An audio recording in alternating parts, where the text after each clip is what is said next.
Adam Rodriguez, star of Magic Mike XXL, and now he's looking for a real Magic Mike in Finding Magic Mike on HBO Max. Thank you so much for chatting with me today. First of all, I want to go ahead and say the first film came out almost a decade ago. How has that changed the conversation, and how has this movie changed your life? I think the movie changed the conversation just about.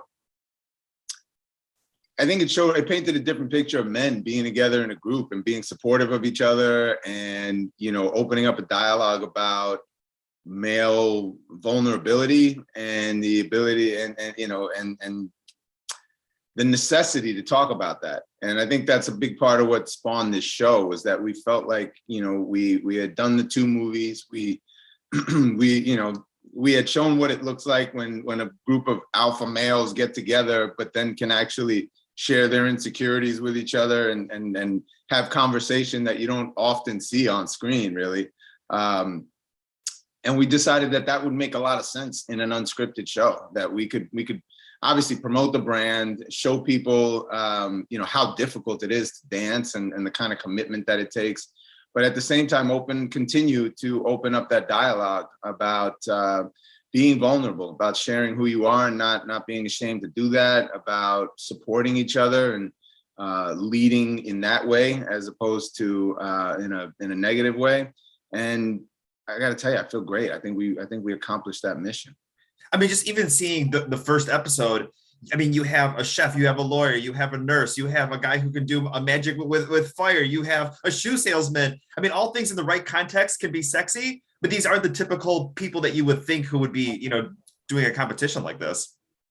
No, and I think that's the beauty of it. We didn't want to pick 10 guys that show up and really don't have a journey left to take, that if the viewer was to look at them and just go like, okay, well, yeah, these guys what's the big deal? Like, what are you going to do with them to improve them? We wanted some guys that had a journey to take. And, it wasn't all about getting somebody in shape. Some of the guys came in and they were in great physical shape. And some of the guys, had some work to do to get there. But they all showed up with, the guys we picked, they all had a spark. They all had something to them that we felt was really going to be worth the time and the effort, because we felt like we would be able to accomplish something together with them.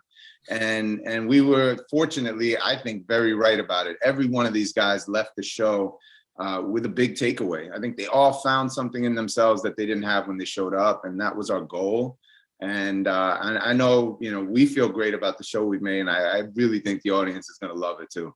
I mean, you talk about insecurities that most men have, but I think, even just watching the beginning of the show, is that oftentimes we're competing with other men, and we're not looking at ourselves and competing to be the best version of ourselves. And I think seeing the people's stories as far as body image, how they felt sexy, whether, what challenges life gave them, religion, all different types of things. Yeah. And I think that's something that everybody can get a good takeaway from, as far as, not competing with other people, but competing with yourself to be the best version of yourself.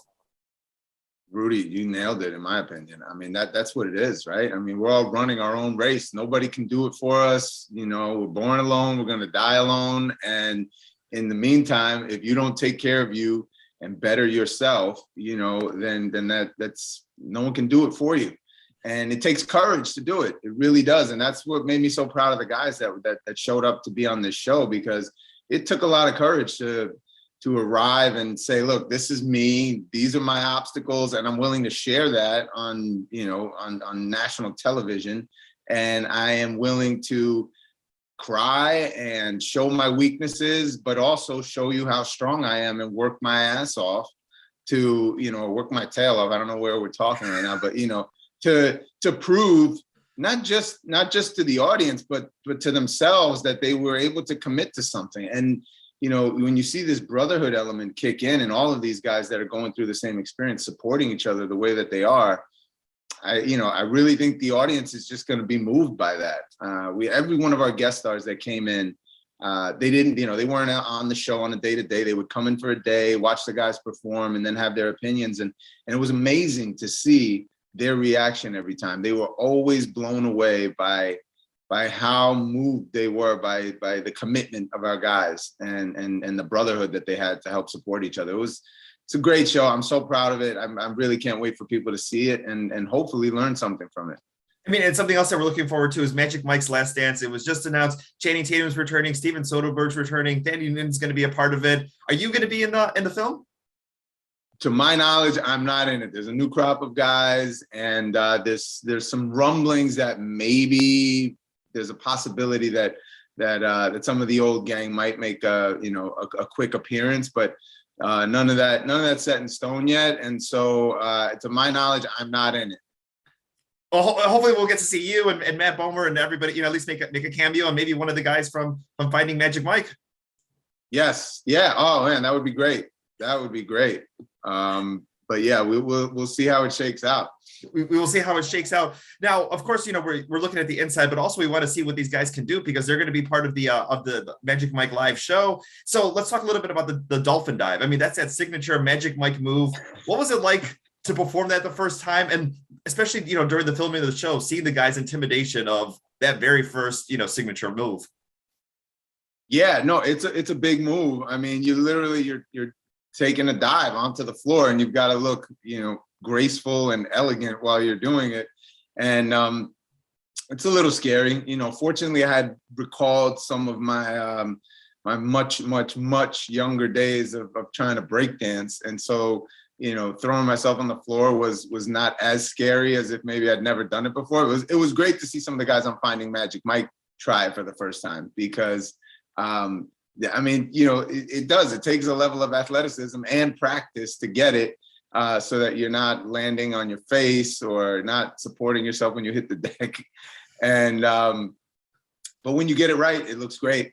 When you get it right, it looks great. Oh, exactly. No, it's a wonderful show. I can't wait to finish. Go ahead and binging watching it. I mean, we've got Adonis, Michael, Ricky, Merlin, Austin. I mean, all these guys that started in the group of 50 who just have these crazy stories that I think anyone can identify with, and I think a lot of people are going to get a great message out of this series.